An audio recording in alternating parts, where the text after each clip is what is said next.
Hi, I'm Polly Bath. I speak in schools throughout the country, helping to manage and change difficult classroom behavior that interrupts instruction.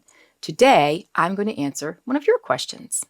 I have a student who constantly shouts out during instruction and can't stay in his seat for more than a few minutes. How can I help him exhibit more control?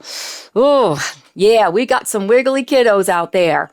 And you're right, they've got like a 14-second attention span, some of them. But I don't know if they're really in touch with their bodies. So is the answer a whole basket full of fidgets? Probably not, because we know how that goes down if it's really not helping. We're going to have to focus on what's one thing that this kid can identify the wiggles with and that works for them. We know that we can't have them sitting too long for a long period of time, but they should be able to learn how to do that for a reasonable amount of time. So I would start with, where is he now?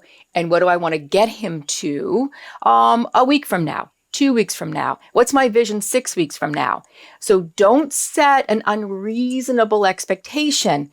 If it gets better week to week, you're on the right track. I think sometimes we're looking for a quick fix for these wiggly kids. And we say, well, by the end of the week, they should be sitting for 20 minutes without moving and without wiggling, without interrupting. Not realistic. Let's look at some reasonable increments of, change.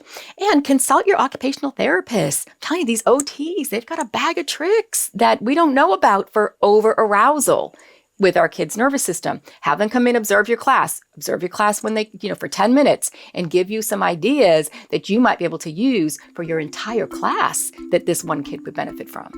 Don't forget to like, subscribe, hit the bell for notifications, watch these videos, and if you've got questions for future videos, include them in the comments below.